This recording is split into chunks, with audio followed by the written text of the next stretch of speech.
ബിസ്മില്ലാഹിർ റഹ്മാനിർ റഹീം വസ്സലാത്തു വസ്സലാമു അലാ അഷ്റഫിൽ മഖ്ലൂഖീൻ വഅലാ ഇബാദില്ലാഹി സ്വാലിഹീൻ അമ്മാ ബഅദ്.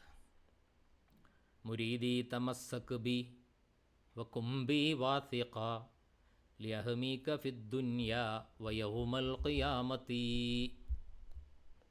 ഏറ്റവും ആദരണീയരായ സത്യവിശ്വാസികളെ, സത്യാന്വേഷികളെ, ചെറിയൊരു ഇടവേളയ്ക്ക് ശേഷമാണ് ഞാൻ നിങ്ങളുമായിട്ട് വീണ്ടും സംവദിക്കുന്നത്. ഇന്ന് നിങ്ങളുടെ ശ്രദ്ധയിൽപ്പെടുത്താൻ ഞാൻ ഉദ്ദേശിക്കുന്ന കാര്യം നമ്മുടെ ദഅ്വാ രംഗത്ത് സംഭവിച്ചുകൊണ്ടിരിക്കുന്ന അനാരോഗ്യകരമായ ഒരു പ്രവണതയെക്കുറിച്ചാണ്. ദഅ്വാ രംഗം എന്ന് പറയുമ്പോൾ നമ്മുടെയൊക്കെ മനോമുകുരത്തിലേക്ക് ഓടിയെത്തുന്ന പണ്ഡിത പ്രവരന്മാർ ഉണ്ട് അല്ലേ? മഹാനായ ഇന്ന് ജീവിച്ചിരിക്കുന്ന സുൽത്താനുലമ എ പി ഉസ്താദ്, അതുപോലെ മഹാനായ ഷംസുലുലമ ഇ കെ ഉസ്താദ്, നവറല്ലാഹു മർക്കദ, നൂറുല്ലമ എം എ ഉസ്താദ് ഖദ്ദസുല്ലാഹു സുറവുൽ അസീസ്, അതുപോലെ എം കെ എം കോയ ഉസ്താദ് ഖദ്ദസുല്ലാഹു സുറവുൽ അസീസ്, പിന്നെ പതി അബ്ദുൽ ഖാദിർ ഉസ്താദ് ഖദ്ദസുല്ലാഹു സുറവുൽ അസീസ്, പിന്നെ ഈ അടുത്ത് നമ്മുടെ നാട്ടിലൊക്കെ വഅദ് പറയാൻ വന്ന് നമ്മളെയൊക്കെ ആനന്ദ തുന്തിലരാക്കിയ അനേകം പണ്ഡിതന്മാരിൽ അഗ്രേസരനായ തഴവ ഉസ്താദ്, പിന്നെ ഈ അടുത്ത് വഫാത്തായിപ്പോയ വലിയത്തറ ഉസ്താദ്, അവരൊക്കെ നമുക്ക് കാണിച്ചു തന്ന ഒരു സംസ്കാരം, ഒരു വഅദ് സംസ്കാരം, ദഅ്വ രീതികളുണ്ട്, രീതിവിശേഷങ്ങളുണ്ട്. വളരെ സംസ്കാര സമ്പന്നമായ, മറ്റു മതസ്ഥരെ പോലും ഹഠാൽ ആകർഷിക്കുന്ന തരത്തിലുള്ള അവതരണ രീതികളും ചരിത്രം പറച്ചിലുകളും കഥ പറച്ചിലുകളും ഒക്കെയായിരുന്നു അവർ അവലംബിച്ചിരുന്നത്. അങ്ങനെയാണ് കേരളത്തിൽ ഇസ്ലാമിക സമൂഹത്തിന് ഇന്ന് ലഭ്യമായ ആ പ്രൗഢിയും ആഢ്യത്വവും അതിന് സ്വായത്തമാക്കാൻ സാധിച്ചത് എന്ന് വിശ്വസിക്കുന്ന ഒരാളാണ് ഞാൻ. എന്നാൽ അതിന് ഘടകവിരുദ്ധമായി ഇപ്പോൾ ചില ചെറുപ്പക്കാർ വളരെ തരം താണ പ്രയോഗങ്ങളും അതുപോലെ അൺപാർലമെൻറ്റേറിയൻ പ്രയോഗങ്ങളും വാക്കുകളും ഒക്കെ ഉപയോഗപ്പെടുത്തി ദഅ്വാ രംഗത്തെ കലുഷിതമാക്കുന്ന ഒരു കാഴ്ചയാണ് നമ്മൾ കണ്ടുകൊണ്ടിരിക്കുന്നത്. ഒരു തരം ചപ്രിസം, എ കൈൻഡ് ഓഫ് ചപ്രിസം നമ്മുടെ ദഅ്വാ രംഗത്തെ വിഴുങ്ങുന്ന അവസ്ഥ. കഴിഞ്ഞ ദിവസം എൻ്റെ ഒരു സുഹൃത്ത് അത്തരത്തിലൊരു വീഡിയോ എനിക്ക് അയച്ചു തന്നു. ആ വീഡിയോ ഞാൻ നിങ്ങളുമായിട്ട് ഷെയർ ചെയ്യാം. അദ്ദേഹത്തിൻ്റെ കഥ പറച്ചിൽ കേൾക്കാനല്ല, അദ്ദേഹത്തിൻ്റെ ചില ശൈലികളും അദ്ദേഹം നടത്തുന്ന ചില പ്രയോഗങ്ങളും നിങ്ങളുടെ ശ്രദ്ധയിൽപ്പെടുത്താനും അത്തരം ചപ്രികളെ കരുതിയിരിക്കാനും വേണ്ടിയിട്ടാണ് ഞാനത് ഷെയർ ചെയ്യുന്നത്. അത് മാത്രവുമല്ല, മലപ്പുറം ജില്ലയിലെ വേങ്ങരയിലോ മറ്റോ പ്രവർത്തിക്കുന്ന ഒരു സ്ഥാപനത്തിൻ്റെ ഒരു പരസ്യം ഞാൻ കണ്ടു, യഹ്സാനിയ എന്നോ മറ്റോ. ആ പരസ്യത്തിൽ സ്ത്രീകൾക്ക് ക്ലാസ് എടുക്കുന്ന പണ്ഡിതന്മാരുടെ നിരയിലും ഇദ്ദേഹത്തിൻ്റെ പേര് ഞാൻ കണ്ടത് അത്ഭുതപ്പെടുത്തി. വാസ്തവത്തിൽ ഇങ്ങനെയുള്ളവരുടെ സംസ്കാരം നമ്മുടെ ഉമ്മമാരിലേക്ക് പകർന്നാൽ അത് എത്രമാത്രം ആത്മഹത്യാപരമായിരിക്കും എന്നാണ് ഞാൻ ചിന്തിച്ചത്. അതുകൊണ്ട് തന്നെ അത് നിങ്ങളെ തെര്യപ്പെടുത്തണം എന്ന് ഞാൻ ശഠിച്ചു. അതിൻ്റെ പരിണിത ഫലമാണ് ഈ ലൈവ്. ഞാൻ ആദ്യം അദ്ദേഹത്തിൻ്റെ ആ പ്രഭാഷണം നിങ്ങളൊന്ന് കേൾപ്പിക്കാം, ഒന്ന് കേട്ടു നോക്കുക. നിങ്ങൾ പിൻപറ്റുന്നുണ്ടോ ഇല്ലേ? അപ്പോൾ ഞാൻ നേരത്തെ പറഞ്ഞതുപോലെ ഇദ്ദേഹത്തിൻ്റെ ഈ കഥാപ്രസംഗം കേൾപ്പിക്കാനല്ല ഞാൻ ഈ വീഡിയോ നിങ്ങളുമായിട്ട് ഷെയർ ചെയ്യുന്നത്. അദ്ദേഹത്തിൻ്റെ അതീവ ഗുരുതരമായ ചില പ്രയോഗങ്ങൾ അദ്ദേഹം നടത്തുന്നുണ്ട്, ഒന്ന് കേട്ടു നോക്കുക. അവരെ സ്വീകരിക്കണമെന്നതാണ് അത് എല്ലാ ഇമാമുകളും പഠിപ്പിച്ചതാണ്. എന്നാൽ കള്ളന്മാരെ സ്വീകരിക്കണമെന്നാരാ പറഞ്ഞത്? ശ്രദ്ധിക്കൂ, കള്ളന്മാരെ സ്വീകരിക്കണം. അദ്ദേഹത്തിൻ്റെ പ്രയോഗങ്ങൾ നിങ്ങളൊന്ന് ശ്രദ്ധിക്കണേ. എത്രമേൽ ജുഗുപ്സാവഹമായിട്ടുള്ള പ്രയോഗം പറഞ്ഞു. ഇല്ല, ഇതാരാണ് പറയുന്നത്?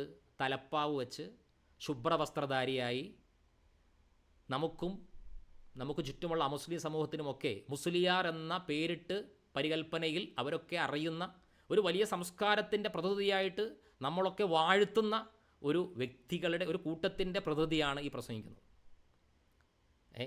മുസ്ലിയാർ എന്ന് പറഞ്ഞാൽ ഒരു വലിയ സംസ്കാരത്തിൻ്റെ പ്രതിരൂപമാണ്. മുസ്ലിഹ് പ്ലസ് യാർ, അഭിവന്ദ്യ പരിഷ്കർത്താവ് എന്നൊക്കെയാണ് അതിൻ്റെ അർത്ഥം. അപ്പോൾ സമൂഹത്തിൽ പരിഷ്കാരം കൊണ്ടുവരുന്ന, പരിഷ്കാരം എന്ന് പറഞ്ഞാൽ പോസിറ്റീവായിട്ടുള്ള, നെഗറ്റീവായിട്ടുള്ളതല്ല, സമൂഹത്തെ അടിസ്ഥാനപരമായി മൗലികമായി പരിണമിപ്പിക്കുന്ന അല്ലെങ്കിൽ സമൂഹത്തെ ധാർമ്മികതയുടെ വഴി നടത്തേണ്ട മുസ്ലിഹ് യാർ, അഭിവന്ദ്യ പരിഷ്കർത്താക്കൾ, അവരുടെ പ്രതിനിധിയായി വന്നുകൊണ്ട് ആ വേഷം ധരിച്ചുകൊണ്ട് ഇദ്ദേഹം പ്രയോഗിക്കുന്ന ചില പ്രയോഗങ്ങൾ ഒന്ന് നിങ്ങൾ കേൾക്കണേ പ്രിയപ്പെട്ടവരെ. നിങ്ങൾ കുരുവട്ടൂരിസത്തെ പോലുള്ള കുറെ കള്ളന്മാര് ഈ കെ ഉസ്താദിന്റെ കാലത്ത് വന്നിരുന്നു. അവരെ ഉസ്താദ് ഈ ഒരു പ്രയോഗം AP ഉസ്താദോ EK ഉസ്താദോ അതല്ലെങ്കിൽ MA ഉസ്താദോ നടത്തിയതായിട്ട് നമ്മുടെ അറിവിലുണ്ടോ?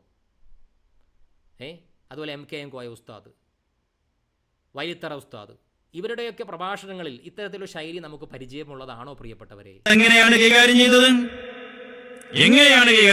ഇനി ഇദ്ദേഹത്തിൻ്റെ ഉസ്താദ് അല്ലെങ്കിൽ ഇദ്ദേഹത്തിൻ്റെ എന്താ പറയുക, ഇദ്ദേഹത്തിൻ്റെ ബിംബം എന്നൊക്കെ നമ്മൾ പറയും, എന്താ പറയുക, ഈ മമ്മൂട്ടി, മോഹൻലാൽ, സിനിമാ നടന്മാരെയൊക്കെ ആരാധിക്കുന്ന പിള്ളേർ അവരെ ഇങ്ങനെ ആരാധനാമൂർത്തിയായി കൊണ്ടു നടക്കാറുണ്ട്.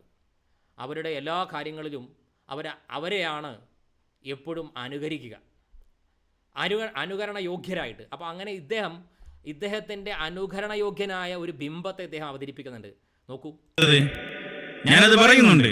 ഈ കെ ഉസ്താദ് പറഞ്ഞത് കാലഘട്ടത്തിലുള്ള മശായിഖന്മാർ, മഹാന്മാരായ ആലിമീങ്ങൾ അവരെ പിൻപറ്റണം, താജുൽ ഉലമയെ പിൻപറ്റണം, സുൽത്താനുൽ ഉലമയെ പിൻപറ്റണം, റഈസുൽ ഉലമയെ പിൻപറ്റണം, അങ്ങനെയുള്ള മഹത്തുക്കളായ ഉലമായെ പിൻപറ്റണമെന്നാണ് ഈ കെ ഉസ്താദ് പറഞ്ഞത്. എന്നാൽ ചില കള്ളന്മാർ വന്നു. ആ കള്ളന്മാർ വന്നാൽ ഉസ്താദിന്റെ നിലപാട് എന്തായിരുന്നു? വയനാട്ടിലുള്ള വലിയ ആറായ കൽപ്പറ്റ സൂഫിയാജിന്റെ വീട്ടില് അവിടെ പ്രോഗ്രാമിന് ശംസുൽ ഉലമ ചെന്നപ്പോൾ അവിടെ സൂഫിയാജി പറഞ്ഞു, ഇവിടെ ഒരു ഔചരിക്കുന്നുണ്ട് അപ്പുറത്തെ റൂമില്, എത്ര ദിവസമായി വന്നല്ലോ, ഒരാഴ്ചയായി, അവനിങ്ങോട്ട് വിളിക്കുമെന്ന് പറഞ്ഞു. അപ്പൊ തന്നെ സൂഫിയാജി വരക്കാൻ തുടങ്ങി. അവനെ വിളിക്കുക, ആരെ വിളിക്കുന്ന ശംസുൽ ഓരോട് ഇവിടെ വരാൻ പറയുന്നു. അവന് ശംസുലിനെ വിളിക്കുന്നുണ്ട് എന്ന് പറഞ്ഞപ്പോൾ പച്ചപ്പൊതപ്പെട്ടിട്ട് ആ ഔലിയായി ചമഞ്ഞു നിൽക്കുന്ന വ്യക്തി മീനങ്ങാടി സുലൈമാൻ ഔലിയ എന്ന പേരിൽ അറിയപ്പെടുന്ന കള്ള ഔലിയാണ് ശൈഖുനായുടെ റൂമിലേക്ക്. നോക്കൂ, ആ തലപ്പാവ് വച്ച ഇദ്ദേഹത്തിൻ്റെ ബിംബം, ഇദ്ദേഹം അനുകരണ യോഗ്യനായി കൊണ്ടു നടക്കുന്ന ആ മൗലവി അല്ലെങ്കിൽ ആ മുസ്ലിയാർ, അദ്ദേഹം നടത്തുന്ന പ്രയോഗങ്ങൾ നിങ്ങൾ കേട്ടല്ലോ. അദ്ദേഹത്തെക്കുറിച്ച് ഞാൻ അന്വേഷിച്ചു. അദ്ദേഹം ചേളാരി സമസ്തയിലെ അറിയപ്പെടുന്ന ഒരു നേതാവാണ്. ഈ അടുത്ത് ബഹുമാന്യനായ ഷെയ്ഖുന സുൽത്താൻ ഉലമ AP ഉസ്താദ് ശയ്യാവലംബിയായി കിടന്നപ്പോൾ ഉസ്താദിനെ അറപ്പുളവാക്കുന്ന വാക്ക് കൊണ്ട് അഭിസംബോധന ചെയ്ത മാന്യദേഹമാണ് ഈ തലപ്പാവ് വെച്ച വ്യക്തി. ഇവരൊക്കെയാണ് ഇന്നത്തെ സമൂഹത്തിന് വഴികാട്ടികളായി പരിചയപ്പെടുത്തപ്പെടുന്നത്. ഞാൻ പറഞ്ഞില്ലേ നേരത്തെ, സ്ത്രീകൾക്ക് വേണ്ടിയിട്ടുള്ള ഒരു ട്രെയിനറായിട്ട് വരുന്നത് ഇദ്ദേഹമാണ്. ഈ തലപ്പാവ് വെച്ച ഈ ചെറുപ്പക്കാരനാണ്. അദ്ദേഹത്തിൻ്റെ സംസ്കാരം നിങ്ങൾ കേട്ടില്ലേ? ഇങ്ങനെയുള്ളവരെ സ്ത്രീകളുടെ സദസ്സിലേക്ക് ആനയിച്ചാൽ സ്ത്രീകളുടെ സംസ്കാരം പങ്കിലമാകില്ലെന്ന് ആർക്കാണ് അറിയാത്തത്? പക്ഷേ ഇങ്ങനെയുള്ളവരെയാണ് നമ്മുടെ സമൂഹത്തിന് ഇപ്പോൾ പഥ്യം. അതുപോലെ ആ പ്രായം ചെന്ന വയസ്സൻ കാരണവരായിട്ടുള്ള ആ ഉസ്താദ്, അദ്ദേഹം പറയുന്നത് കേട്ടില്ലേ? ഒരാളെക്കുറിച്ച്, അത് ഞാൻ അങ്ങോട്ട് വരാം, അദ്ദേഹം പറയുന്നത് കേൾക്കൂ, അദ്ദേഹത്തിൻ്റെ ആ പ്രയോഗം. ഞാൻ പറഞ്ഞു വരുന്ന സുഹൃത്തുക്കളെ, ഞാനോ നിങ്ങളോ, എന്നെയോ നിങ്ങളോ പോലെയുള്ള സാധാരണക്കാർ ഇത്തരം പ്രയോഗങ്ങൾ നടത്തിയാൽ ഒരു പരിധിവരെ നമ്മുടെ സമൂഹം അത് ക്ഷമിക്കും. കാരണം എന്തുകൊണ്ടാണ്? നമ്മൾ അത്ര വലിയ സംസ്കൃത ചിത്രമൊന്നുമല്ല, വെറും സാധാരണക്കാരാണ്, അവാമുന്നാസ്. ആ ഒരു കാറ്റഗറിയിലാണ് നമ്മൾ ഉള്ളത്. ഇവരങ്ങനെയല്ലല്ലോ. ഇവർ 8, 10, 12 വർഷം ദർസിൽ പഠിച്ച് ഹിദായത്തുൽ അദിക്കിയ അടക്കമുള്ള ഖത്തറുന്നത അടക്കമുള്ള ആത്മസംസ്കരണ ഗ്രന്ഥങ്ങൾ പഠിച്ച് ഉരുവിട്ട് അത് ജീവിതത്തിൽ പരിചയിച്ച് അല്ലെങ്കിൽ പരിശീലിച്ച് അല്ലെങ്കിൽ ഒരു ഗുരുവിൽ നിന്ന്, ഒരു ഗുരുമുഖത്തു നിന്ന് നേരിട്ട് അത് മനസ്സിലാക്കി അനുവർത്തിച്ച് ജീവിച്ച് പരിചയം നേടിയവരും പരിശീലിച്ചവരുമാണ് അല്ലേ? ഇവർ മാതൃകാ യോഗ്യരായിട്ടാണ് നമ്മളെല്ലാവരും ഗണിക്കുന്നത് അല്ലേ? എന്നാൽ അവർ അവരുടെ വില കളയുന്ന മറ്റു പണ്ഡിതന്മാരുടെ കൂടി വാല്യൂവെ ഇടിച്ചു താഴ്ത്തുന്ന പ്രയോഗങ്ങൾ. ഞാനൊക്കെ പണ്ടൊക്കെ പ്രസംഗിക്കുമ്പോൾ എൻ്റെയൊക്കെ ബാലിശത കൊണ്ട് അറിയാതെ ചില വാക്കുകളും പ്രയോഗങ്ങളും ഒക്കെ നടത്തി പോകാറുണ്ട്. അത് എൻ്റെ പ്രിയപ്പെട്ട സുഹൃത്തുക്കളും ഗുരുവര്യന്മാരുമൊക്കെ ചൂണ്ടിക്കാണിച്ച് അങ്ങനെ പറയരുത്, അങ്ങനത്തെ പ്രയോഗം നടത്തരുത് എന്ന് പറയുമ്പോൾ സ്വാഭാവികമായിട്ടും അത് നമ്മൾ ഉൾക്കൊള്ളാറുണ്ട്. പക്ഷേ പിന്നെയും നമ്മൾ ചിലപ്പോൾ അത് വീണ്ടും പ്രയോഗിക്കാറുണ്ട്. അതൊക്കെ നമ്മുടെ ഈ അസംസ്കൃതമായ മനസ്സിൻ്റെ ഉപോൽപ്പന്നങ്ങളായിട്ടാണ് ഞാൻ മനസ്സിലാക്കിയിട്ടുള്ളത്. പക്ഷേ ഇവരങ്ങനെയാണോ സുഹൃത്തുക്കളെ? അദ്ദേഹം പ്രയോഗിക്കുന്നൊരു പ്രയോഗം, അത് ആരെക്കുറിച്ചാണ് അദ്ദേഹം പ്രയോഗിക്കുന്നത് എന്നുകൂടി നിങ്ങൾ മനസ്സിലാക്കണം. അതിലേക്ക് ഞാൻ വരാം. ആണോ, അദ്ദേഹം ഒരു പേര് പറയുന്നുണ്ട്. മീനങ്ങാടി സുലൈമാൻ എന്ന് പറയുന്ന ഒരു മാന്യ വ്യക്തിയെക്കുറിച്ച് അദ്ദേഹം പറയുകയാണ്. ആ വ്യക്തിയെക്കുറിച്ച് അദ്ദേഹം നടത്തിയ പ്രയോഗം എന്താണ് നിങ്ങൾ കേട്ടല്ലോ. അത് എനിക്ക് പറയാൻ ബുദ്ധിമുട്ടുണ്ട്. അദ്ദേഹം പറയുന്നത്, ചോദിച്ചു, എന്താണ് ചോദ്യം? എടാ, നീ അസർ നിസ്കരിച്ചിട്ടുണ്ടോ? അപ്പോൾ ആ ബാക്കിൽ നിന്നിട്ട് ഇത് അവതരിപ്പിക്കുന്ന, ഈ നാടകം അവതരിപ്പിക്കുന്ന മൗലവിയായിട്ടുള്ള മുസ്ലിയാർ, അദ്ദേഹത്തിൻ്റെ സന്തോഷം, ഈ വ്യക്തി ആ മറ്റ് മാന്യനായ ആ മഹാനുഭാവനെ കുറിച്ചിട്ട് മോശമായ പ്രയോഗം നടത്തുമ്പോൾ ഇദ്ദേഹത്തിൻ്റെ ഒരു അഭിമാന ഗർവ് കണ്ടില്ല നിങ്ങൾ? ഇതാണോ ഒരു അധ്യാപകനിൽ നിന്ന്, ഒരു ദഅവ നടത്തുന്ന ഒരു പണ്ഡിതനിൽ നിന്ന് ഈ സമൂഹം കാംക്ഷിക്കുന്നത്? പ്രിയപ്പെട്ടവരെ, അദ്ദേഹത്തിൻ്റെ ആ ഒരു മാനറിസം നിങ്ങളൊന്ന് ശ്രദ്ധിക്കൂ. ിച്ചുകൊണ്ടുള്ള ചോദ്യം കേട്ടപ്പോൾ സുലൈമാൻ തളർന്നുപോയി. സൂഫിയാജിയോട് ശംസുൽ ഉമർ അടിച്ചിറക്കുക അവനെ. കണ്ടില്ലേ, കള്ളന്മാര് വന്നപ്പോ ശംസുൽ ഉലമ അടിച്ചിറക്കി. കണ്ടോ, അദ്ദേഹം പറഞ്ഞത് കേട്ട് അതിനെ ദൃഢീകരിക്കുകയാണ്. ആ പറയപ്പെട്ട പരാമൃഷ്ട വ്യക്തി കള്ളനാണെന്ന് ഇദ്ദേഹം സ്ഥിരീകരിക്കുകയാണ്. എൻ്റെ പ്രിയപ്പെട്ട സഹോദരങ്ങളെ, മഹാന്മാരായ ഔലിയാക്കളുടെ കറാമത്തുകൾ, പാടിപ്പതിഞ്ഞ കറാമത്തുകൾ ഇവിടെ പണ്ഡിതന്മാരടക്കം പറയുമ്പോൾ അതുപോലും വിശ്വാസയോഗ്യമല്ല എന്ന് പറഞ്ഞുകൊണ്ട് തള്ളി അതിനെ മായാവി കഥകളാക്കി അതിനെ അടിച്ചമർത്തുകയും അത്തരം കഥകൾ ഒരിക്കലും പറയാൻ പാടുള്ളതല്ല, സഭ്യസമൂഹത്തിന് മുന്നിൽ പറയാൻ പാടുള്ളതല്ല എന്ന് പറഞ്ഞ് തിട്ടൂരമറക്കുകയും ചെയ്യുന്ന ഒരു കാലത്ത് യാതൊരു ക്വാളിറ്റിയും അവകാശപ്പെടാനില്ലാത്ത, ഒരു ക്രെഡൻഷ്യലും ഇല്ലാത്ത ഒരു വയസ്സൻ കാരണവരായിട്ടുള്ള ഒരു പണ്ഡിതൻ്റെ വാക്കിനെ ലവലേശം ത്യാജ്യഗ്രാഹ്യ ബുദ്ധി ഉപയോഗിക്കാതെ അദ്ദേഹം പറഞ്ഞ വാക്ക് ഇതുപോലെ തന്നെ ഏറ്റുപിടിക്കുകയാണ് ഈ ചെറുപ്പക്കാരനായ മുസ്ലിയാർ. നോക്കൂ, ഇദ്ദേഹത്തെക്കുറിച്ച് അന്വേഷിച്ചപ്പോൾ ഇദ്ദേഹം AP ഉസ്താദിൻ്റെ സംഘടനയുടെ ഔദ്യോഗിക പ്രതിനിധിയാണെന്നാണ് മനസ്സിലാക്കാൻ കഴിഞ്ഞത്. ഇപ്പോൾ ഈ അടുത്ത് മലപ്പുറം, കോഴിക്കോട് ആ ഭാഗത്തൊക്കെ നടന്ന ചില മുഖാമുഖങ്ങളിൽ AP ഉസ്താദിൻ്റെ സംഘടനയിൽപ്പെട്ട അലവി സക്കാഫി, കൊളത്തൂർ അടക്കമുള്ളവരുടെ കൂടെ വേദി പങ്കിട്ട വ്യക്തിയാണ് ഇദ്ദേഹം.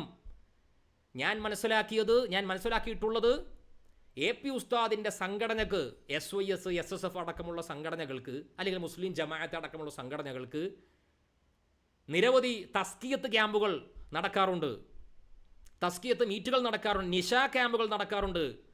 ആ ക്യാമ്പുകളിലൊക്കെ രാത്രി മുഴുവൻ ഉറക്കമുളച്ചുകൊണ്ട് ചർച്ച ചെയ്യപ്പെടുന്നത് സംസ്കരണത്തെക്കുറിച്ചാണ്, ദഅവയെക്കുറിച്ചാണ്, തബ്ലീഗിനെ കുറിച്ചാണ്. മുൻകാലക്കാരായ മഹാന്മാരുടെ അവരുടെ വൈശിഷ്ട്യമാർന്ന ഉന്നതമായ സ്വഭാവ മഹിമകളെക്കുറിച്ചാണ്. അതൊക്കെ നമ്മൾ നെഞ്ചേറ്റി സമൂഹത്തിൽ അവതരിപ്പിക്കണം എന്നൊക്കെയാണ് അത്തരം ക്ലാസ്സുകളിൽ സാധാരണ പറയാറ്. അത്തരം ക്ലാസ്സുകളിൽ പങ്കെടുക്കുന്ന വ്യക്തിയിൽപ്പെട്ട ഒരാളായിരിക്കുമല്ലോ ഇദ്ദേഹവും, അല്ലേ? എന്നിട്ട് അതിൻ്റെ റിസൾട്ടാണ് അദ്ദേഹം കാണിക്കുന്നത്. പച്ചക്കായിട്ട് ഒരു മാന്യ വ്യക്തിയെ അദ്ദേഹം വിളിക്കുന്ന പേര് നിങ്ങൾ കേട്ടില്ലേ? എന്നിട്ട് അദ്ദേഹം പറയുന്നത് കേൾക്കൂ. ഏത് കള്ളന്മാരെ, ശരിയത്തൊന്നും വേണ്ട, ത്വരീഖത്ത് ഞങ്ങൾ വേറെ ടീമാണ്, ഞങ്ങൾക്ക് നിസ്കാരമില്ല, നോമ്പില്ല എന്ന് പറഞ്ഞിട്ട് ഔലിയ ആണ് എന്ന് പറഞ്ഞ് ജനങ്ങളെ പറ്റിച്ച് ജീവിക്കുന്ന കുറെ ജന്മങ്ങളുണ്ട്. അങ്ങനെയുള്ള ആളുകളെ നമ്മുടെ ഉലമാ കൈകാര്യം ചെയ്തു. ശംസുൽ ഉലമ EK ഉസ്താദ് കൈകാര്യം ചെയ്തു, അടിച്ചിറക്കിയവനെ. ശരിയത്ത് വേണ്ട ഞങ്ങൾക്ക്. കണ്ടോ, അടിച്ചിറക്കി. ആരെ മാന്യനായി ഞാൻ അദ്ദേഹത്തെക്കുറിച്ച് അന്വേഷിച്ചു. അത് വലിയ ഒരു വിഭാഗം ജനങ്ങൾ ആദരിക്കുന്ന, ബഹുമാനിക്കുന്ന ഒരു വലിയ വ്യക്തിത്വത്തിനുടമയാണ് ഈ പറയപ്പെടുന്ന ഉസ്താദ് അല്ലെങ്കിൽ മഹാവ്യക്തിത്വം. ഈ പറയുന്ന മീനങ്ങാടി സുലൈമാൻ എന്ന് പറയുന്ന മഹാവ്യക്തിത്വം. ഞാൻ അന്വേഷിച്ചു അദ്ദേഹത്തെക്കുറിച്ച്, ഞാൻ അദ്ദേഹത്തെ കണ്ടിട്ടില്ല. പക്ഷേ അദ്ദേഹത്തെക്കുറിച്ച് പലരോടും ഞാൻ അന്വേഷിച്ചപ്പോൾ അദ്ദേഹത്തെക്കുറിച്ച് മഹത്വങ്ങളാണ് അവരെല്ലാവരും, അവധാനങ്ങളാണ് അവരെല്ലാവരും പറയുന്നത്. അതിൽപ്പെട്ട 1-2 ഉസ്താദുമാർ എനിക്ക് അദ്ദേഹത്തെക്കുറിച്ച് പറയുന്ന ചില ക്ലിപ്പുകളും മറ്റും അയച്ചു തന്നു. ഇപ്പോൾ ഇദ്ദേഹം പറയുന്നത് ശരീഅത്തിന് വിരുദ്ധമായിട്ട് അദ്ദേഹം പ്രവർത്തിച്ചു എന്നാണ്. അങ്ങനെ ശരീഅത്തിന് വിരുദ്ധം പ്രവർത്തിക്കുന്നയാളാണ് അദ്ദേഹം എന്ന് ശംസുൽ ഉലമ ഖദ്ദസല്ലാഹു സിർറഹുൽ അസീസ് അവർ പറഞ്ഞു എന്നാണ്. അവർ പറഞ്ഞു എന്ന് ആരാ പറയുന്നത്? ഈ നേരത്തെ പറഞ്ഞ കാർന്നൂർ ഉസ്താദ് മുസ്ലിയാർ, വയസ്സം മുസ്ലിയാർ. ഈ വയസ്സം മുസ്ലിയാർ പറഞ്ഞതിന് എന്തെങ്കിലും ക്വാളിറ്റി ഉണ്ടോ, കഡൻഷ്യൽ ഉണ്ടോ, അക്സെപ്റ്റബിലിറ്റി ഉണ്ടോ? പ്രിയപ്പെട്ടവരെ, യാതൊരു തെളിവുമില്ല. ഈ തെളിവുണ്ടെങ്കിൽ പോലും അങ്ങനെ പറയാമോ? അത് മറ്റൊരു കാര്യം. എന്നാൽ യാതൊരു തെളിവും നമ്മുടെ മുന്നിലില്ല. കൊറോബറേറ്റ് ചെയ്യാൻ പറ്റുന്ന വല്ല തെളിവുമുണ്ടോ? ഞാൻ നേരത്തെ പറഞ്ഞതുപോലെ മഹാന്മാരുടെ ലബ്ധപ്രതിഷ്ഠമായിട്ടുള്ള കറാമത്തുകൾ പോലും തെളിവില്ലാത്തതാണെന്ന് പറഞ്ഞുകൊണ്ട് അഗണ്യകോടിയിലേക്ക് തള്ളുന്ന ഒരു കാലഘട്ടത്തിൽ യാതൊരു ക്വാളിറ്റിയുമില്ലാത്ത, വായ തുറന്നാൽ തെറി മാത്രം പറയുന്ന, ശയ്യാവലംബിയായിട്ടുള്ള ഒരു പണ്ഡിതനെ പോലും വൃത്തികെട്ട വാക്കുകൊണ്ട് വിശേഷിപ്പിച്ച ഒരു മുസ്ലിയാരുടെ വാക്കിനെ, ഹിക്കായത്തിനെ അവലംബമാക്കാൻ ഇദ്ദേഹത്തിനെ പോലുള്ളവർക്ക് കഴിയുന്നുവെങ്കിൽ ഇദ്ദേഹത്തിൻ്റെയൊക്കെ നിലവാരം എന്താണ് സുഹൃത്തുക്കളെ? ഇപ്പം ഇദ്ദേഹം പറഞ്ഞു എന്താണ്, ശരീഅത്ത് അനുവർത്തിക്കാത്തവരാണ് അവരൊക്കെ, ശരീഅത്ത് അനുവർത്തിക്കാത്തവർ കള്ളന്മാരാണ് എന്നാണ്. അങ്ങനെയാണെങ്കിൽ ഞാൻ ചോദിക്കുന്നു, ശരീഅത്ത് അനുവർത്തിക്കാത്ത എത്രയോ, നമ്മുടെ ദൃഷ്ടിയിൽ അനുവർത്തിക്കാത്ത എത്രയോ മഹാന്മാർ ഇവിടെ കഴിഞ്ഞു പോയിട്ടുണ്ട്, കഴിഞ്ഞു പോയിട്ടില്ലേ? നമ്മുടെ ദൃഷ്ടിയിൽ അവർ നിസ്കരിക്കുന്നില്ല, അവർ നോമ്പ് നോക്കുന്നില്ല. നമുക്ക് പരിചിതമായ, നമ്മുടെ സൊസൈറ്റിക്ക് പരിചിതമായ അക്സെപ്റ്റബിൾ ആയിട്ടുള്ള ഒന്നും അവർ ഫോളോ ചെയ്യുന്നില്ല. അങ്ങനെയുള്ള എത്രയോ മഹാന്മാർ കഴിഞ്ഞു പോയിട്ടുണ്ട്. അവരെയൊക്കെ ഈ കേരള സമൂഹം അംഗീകരിച്ചിട്ടില്ലേ? കേരള സമൂഹം മാത്രമല്ല, ലോക മുസ്ലിങ്ങൾ അംഗീകരിച്ചിട്ടില്ലേ? ഒരു കഥ AP ഉസ്താദ് പറയുന്നത് നോക്കൂ. AP ഉസ്താദ് തന്നെ അതിന് മറുപടി നൽകുന്നുണ്ട്. എല്ലാം പെട്ട അഹ്മദുൽ ബദവി റളിയല്ലാഹു അൻഹുവിൽ നിന്ന് ചിലപ്പോൾ മുരീദന്മാർക്ക്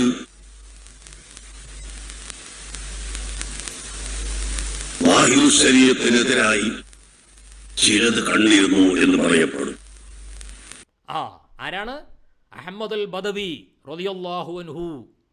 ചതുർമഹാന്മാർ, അഖ്താബുകൾ, അതിൽപ്പെട്ട വലിയ മഹാൻ. ഞാൻ പോയിട്ടുണ്ട് അവരുടെ ദർഗയിൽ, അങ്ങ് ഈജിപ്തിൽ തന്ത എന്ന് പറയുന്ന ഒരു സ്ഥലത്ത് മഹാനുഭാവൻ്റെ വലിയ ദർഗയുണ്ട്. ആ മഹാനുഭാവൻ ആരാണ്? അവരും ജദ്ബിൻ്റെ ഹാലുള്ള ആളായിരുന്നോ? അല്ല. വലിയ മർത്തബ പ്രാപിച്ച, വലിയ സ്ഥാനം കരസ്ഥമാക്കിയ മഹാനുഭാവൻ. അവരിൽ നിന്നുപോലും ശരീഅത്തിന് വിരുദ്ധമായ കാര്യങ്ങൾ ശിഷ്യന്മാർ കണ്ടിരുന്നു. അപ്പോൾ അവരെ ഇവർ എന്ത് വിളിക്കും? നേരത്തെ നടയെ പറഞ്ഞ മുസ്ലിയാരായ മൗലവിയായ മുസ്ലിയാർ, അല്ലെങ്കിൽ മുസ്ലിയാരായ മൗലവി, മറ്റേ കാർന്നൂർ മൗലവിയൊക്കെ എന്ത് വിളിക്കും? നേരത്തെ പറഞ്ഞ വാക്കിട്ട് വിളിക്കുമോ? വിളിക്കുമോ? AP ഉസ്താദ് പറയട്ടെ. അതിനെ സംബന്ധിച്ച് അവരോട് ചോദിച്ചപ്പോൾ, നിങ്ങൾ എന്നോട് പിൻപറ്റാൻ നിങ്ങൾ നോക്കണ്ട, നിങ്ങൾ ശരീഅത്ത് പിൻപറ്റിക്കൊള്ളണം, അതിനെതിരായി എന്നിൽ നിന്ന് കണ്ടാൽ എന്റെ ശരീഅത്ത് അതാണ് എന്ന് നിങ്ങൾ മനസ്സിലാക്കിക്കൊള്ളണം എന്ന് പറഞ്ഞിട്ടുണ്ട്. കണ്ടോ? അപ്പം എന്നിൽ നിന്ന് ശരീഅത്തിന് വിരുദ്ധമായ വല്ലതും കണ്ടാൽ ഞാൻ നിസ്കരിക്കുന്നില്ല, ഞാൻ സ്വർണം അണിയുന്നു, ഞാൻ മുണ്ട് വലത്തോട്ടുടുക്കുന്നു, ഇങ്ങനെ ശരീഅത്തിന് വിരുദ്ധമായ വല്ലതും കണ്ടാൽ എൻ്റെ ശരീഅത്ത് അതാണെന്ന് നിങ്ങൾ മനസ്സിലാക്കിക്കൊള്ളണം എന്ന് ഉസ്താദ് പറയുന്നു. നോക്കൂ, ആരാണ്? അഹ്മദുൽ ബദവി റഹിമഹുല്ല. അവരൊക്കെ വലിയ സ്ഥാനം കരഗതമാക്കിയ മഹാന്മാരല്ലേ? അഖ്താബുകളിൽപ്പെട്ട മഹാന്മാരല്ലേ? അല്ലേ? അപ്പോൾ അവരിൽ നിന്ന് പോലും ശരീഅത്തിന് വിരുദ്ധമായിട്ടുള്ള കാര്യങ്ങൾ കാണുന്നു. അപ്പോൾ ആ ഒരു മാനദണ്ഡം വെച്ചുകൊണ്ട് നമുക്കെങ്ങനെ ഒരു മഹാവ്യക്തിയെ, ഒരു പണ്ഡിതനെ, അല്ലെങ്കിൽ ഒരു സർവസ്വീകാര്യനായ ഒരു മഹാത്മാവിനെ ഇത്തരത്തിലുള്ള വാക്കുകൾ കൊണ്ട് പ്രയോഗം നടത്താൻ സാധിക്കും? നോക്കൂ, അത് വിലായത്ത് ഉറപ്പായതിന്റെ ശേഷമാണ്. ഏതെങ്കിലും ഒരാൾ കൊണ്ടുവന്നിട്ട് എന്റെ ശരീഅത്ത് ഇതാണ് എന്ന് പറഞ്ഞിട്ട് കുത്തുബാണ്, ശൈഖാണ്, മറ്റൊരാണ് എന്ന് പറഞ്ഞാൽ ലോകത്ത് ശരീഅത്തുകൾ ഉണ്ടോ? വിലായത്ത് ഉറപ്പായി കഴിഞ്ഞ ഒരു മഹാൻ, ആ മഹാനെക്കുറിച്ച് അദ്ദേഹം ശരീഅത്തിന് വിരുദ്ധമായ കാര്യം ചെയ്തു എന്ന് പറഞ്ഞാൽ അദ്ദേഹത്തിന് പിന്നെ സാക്ഷിത്വത്തിന് കൊള്ളൂല, അദ്ദേഹത്തിന് പിന്നെ നിക്കാഹിൻ്റെ സാക്ഷിയാക്കാൻ പറ്റൂല എന്നൊക്കെ പറഞ്ഞ് അടച്ചാക്ഷേപിക്കുന്ന ശൈലി സുന്നത്തു ജമാഅത്തിന് യോജിച്ചതല്ല എന്ന് എ പി ഉസ്താദ് പറയുന്നു. ഇനി അദ്ദേഹത്തിൻ്റെ വിലായത്ത് അത് അംഗീകരിക്കപ്പെടണം എന്നുകൂടി ഉസ്താദ് പറയുന്നുണ്ട്. എന്നാൽ അതിനും നമുക്ക് തെളിവുകളുണ്ടല്ലോ. ബഹുമാനപ്പെട്ട എ പി ഉസ്താദ് തന്നെ അപ്പോഴാണ് ഞാനൊരു കാര്യം ഓർക്കട്ടെ. എൻ്റെ ജില്ല എറണാകുളം ജില്ലയിൽ ഞാനൊക്കെ സുന്നത്ത് ജമാഅത്തിൻ്റെ വേദി എന്ന് പറഞ്ഞാൽ സുന്നത്ത് ജമാഅത്തുമായി ബന്ധപ്പെട്ട അതിൻ്റെ ഹിദ്മയുമായി ബന്ധപ്പെട്ട് പ്രവർത്തിക്കുന്നതിനൊക്കെ മുൻപ് അവിടെ പ്രവർത്തിച്ചു പോയ ഒരു വലിയ പണ്ഡിതനുണ്ട്. TMC എന്നാണ് മഹാനുഭാവൻ്റെ പേര്. അള്ളാഹു അവരുടെ ഖബർ വിശാലമാക്കട്ടെ. ഖദ്ദസുല്ലാഹു സിർറഹുൽ അസീസ്. TMC എൻ്റെ സംഘടനാ ഗുരു എനിക്ക് പരിചയപ്പെടുത്തിയ നാമമാട്ടി. ഞാൻ അദ്ദേഹത്തെ കണ്ടിട്ടില്ല. അദ്ദേഹം വലിയ പ്രഭാഷകനും വലിയ വഅളൂഖാരനും ദർസെടുക്കുകയൊക്കെ ചെയ്തിരുന്ന ഒരു വലിയ പണ്ഡിതനാണ് എന്നാണ് ഞാൻ സുന്നത്ത് ജമാഅത്തിൻ്റെ ഖിദ്മത്തുമായി നടന്നപ്പോൾ എന്നോട് എൻ്റെ ഗുരു പറഞ്ഞു തന്നത്. പിന്നീട് അദ്ദേഹം എന്തോ ത്വരീഖത്തുമൊക്കെയായി ബന്ധപ്പെട്ട് അദ്ദേഹം സംഘടനയിൽ നിന്നൊക്കെ വിട്ടുപോയി എന്നും അദ്ദേഹം എന്നോട് പറഞ്ഞു. അദ്ദേഹത്തിൻ്റെ കഥകളൊന്നും പിന്നീട് ആരും പറഞ്ഞു തന്നില്ല, ഞാൻ കേട്ടിട്ടില്ല. പിന്നെ ഈ കുറച്ചടുത്താണ് ഞാൻ അദ്ദേഹത്തെ കുറിച്ച് കേട്ടത്. അത് 2 വർഷം മുമ്പാണെന്ന് തോന്നുന്നു. ബഹുമാനപ്പെട്ട ഷെയ്ഖുന സുൽത്താനുൽ ഉലമ എ പി ഉസ്താദ് അദ്ദേഹത്തിൻ്റെ മരണവേളയിൽ, അദ്ദേഹത്തിന് എനിക്ക് നേരിട്ട് കാണാൻ സാധിച്ചിട്ടില്ല, അദ്ദേഹത്തിൻ്റെ മരണവേളയിൽ അദ്ദേഹത്തെക്കുറിച്ച് അനുശോചനം പറയുന്നൊരു പത്ര കട്ടിങ് നോക്കൂ. വിടവാങ്ങിയത് മതസാംസ്കാരിക മേഖലകളിലെ സജീവ സാന്നിധ്യം. വിശുദ്ധ ദിനമായ മേറാജ് രാവിലെ ആരോഹണമാണ് TMCയുടെ വിടവാങ്ങലെന്നാണ് കാന്തപുരം AP അബൂബക്കർ മുസ്ലിയാർ TMC അനുസ്മരിച്ചത്. അപ്പോൾ എ പി ഉസ്താദ് മഹാനുഭാവൻ്റെ ജനാസ അനുഗമിക്കുകയും അല്ലെങ്കിൽ അദ്ദേഹത്തിൻ്റെ മയ്യത്ത് കാണാൻ വേണ്ടി പോവുകയും മഹാനു വേണ്ടി പ്രാർത്ഥിക്കുകയും അദ്ദേഹത്തിൻ്റെ മൗലിദ് പറയുകയും ചെയ്തു. കണ്ടോ, മേറാജ് ദിനത്ത് രാവിലെ ആരോഹണമാണ്, അദ്ദേഹത്തിൻ്റെ വിടവാങ്ങൽ എന്ന് പറഞ്ഞ് TMC എന്ന് പറയുന്ന പണ്ഡിതനെ പുകഴ്ത്തുകയുണ്ടായി.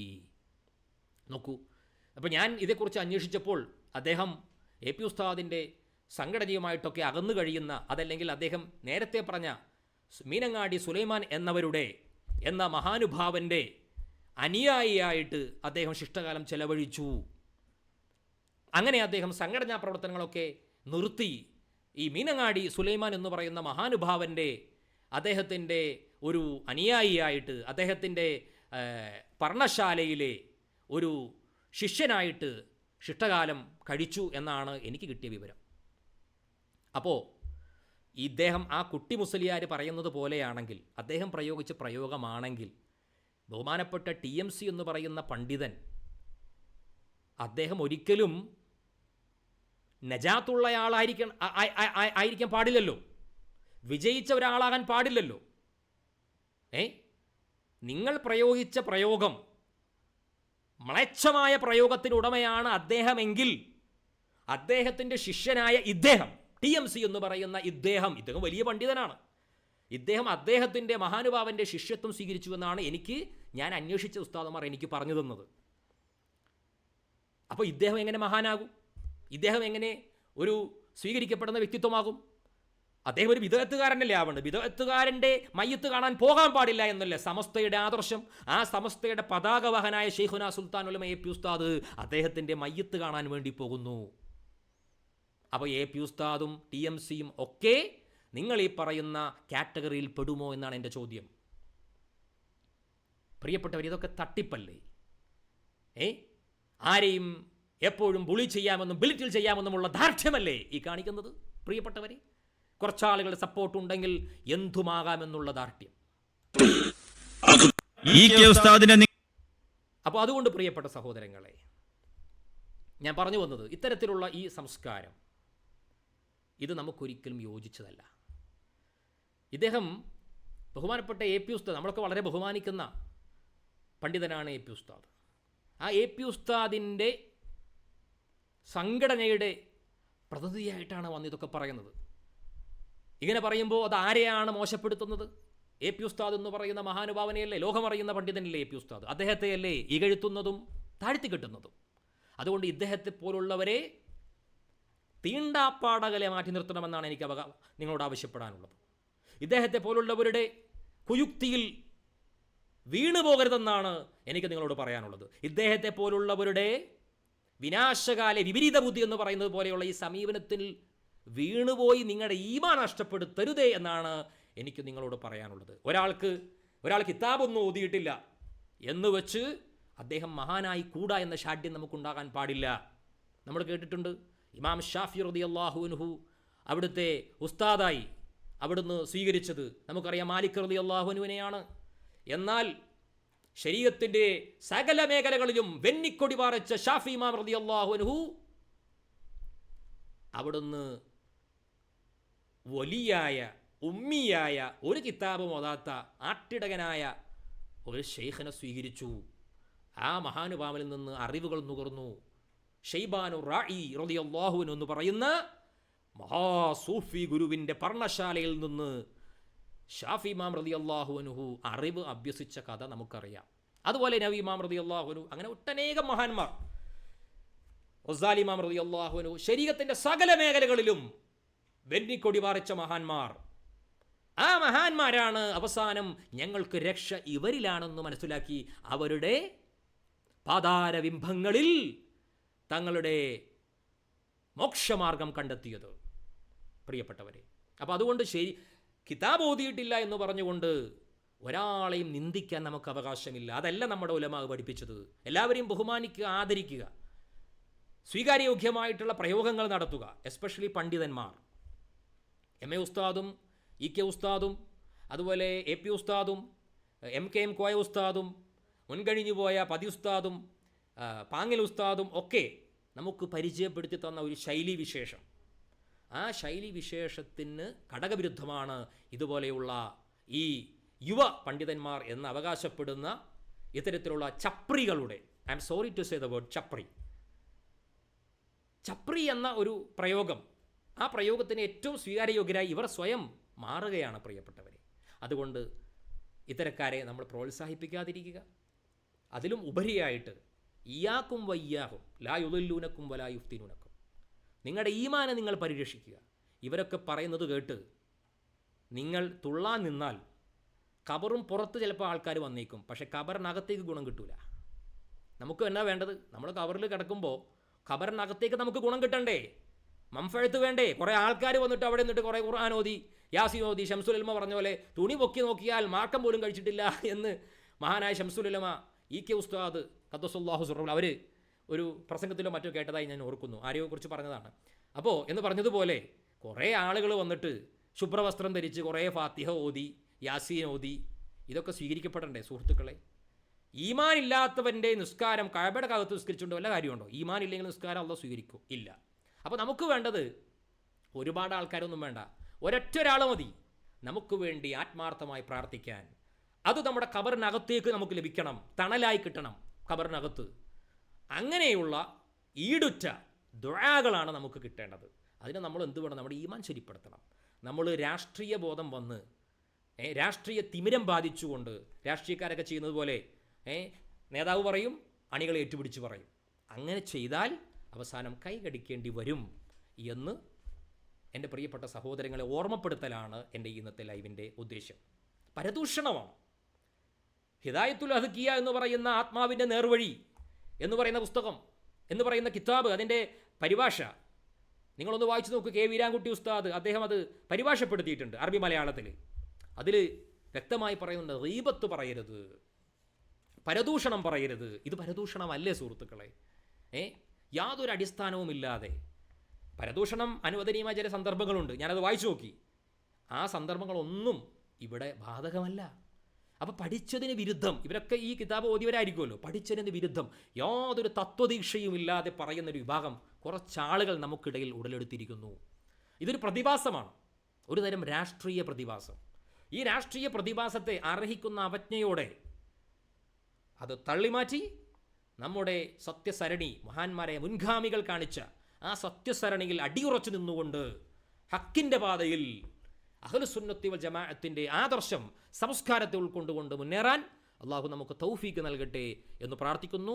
മഹാന്മാരായ സ്വാലിഹീങ്ങൾ, സജ്ജനങ്ങൾ, ശുഹദാക്കൾ, അവരുടെ എല്ലാം ഗുരുത്വവും പൊരുത്തവും നേടലാണ് നമ്മുടെ ലക്ഷ്യം. ആ ലക്ഷ്യത്തിലേക്ക് അടുപ്പിക്കുന്നതായിരിക്കണം നമ്മുടെ പ്രവർത്തനങ്ങൾ. അവരുടെ ഗുരുത്വവും പൊരുത്തവും നേടലായിരിക്കണം നമ്മുടെ പ്രവർത്തനങ്ങൾ. അല്ലാതെ ആരെയെങ്കിലും സുഖിപ്പിക്കാൻ വേണ്ടി കുറേ കാര്യങ്ങൾ പറഞ്ഞു കൂട്ടുക, കുറേ ആൾക്കാരെ ലൈക്കും കുറേ ആൾക്കാരുടെ കയ്യടിയുമൊക്കെ നേടിയെടുക്കുക എന്നതാകരുത് നമ്മുടെ ജീവിത ലക്ഷ്യം. മറിച്ച് യഥാർത്ഥ ജീവിതമാകുന്ന ആഖിറത്തിലേക്ക് മുതൽക്കൂട്ടാകുന്ന തരത്തിലുള്ള ഈടുറ്റ ജീവിതം കാഴ്ചവെക്കാൻ, ആദർശബന്ധിതമായ ജീവിതം കാഴ്ചവെക്കാൻ കഴിയണം. അങ്ങനെ കഴിയുമ്പോൾ മാത്രമാണ് നമ്മളൊരു ജീവനുള്ള സമൂഹം, അൽ ഇസ്ലാമുൽ ഹയ്യ് എന്ന് പറയുന്ന ജീവനുള്ള ഒരു സമൂഹമായി മാറുക. വാഖിറു ദഅ്വാന അനിൽ ഹംദുലില്ലാഹി റബ്ബിൽ ആലമീൻ. അസ്സലാമു അലൈക്കും വറഹ്മത്തുള്ളാഹി.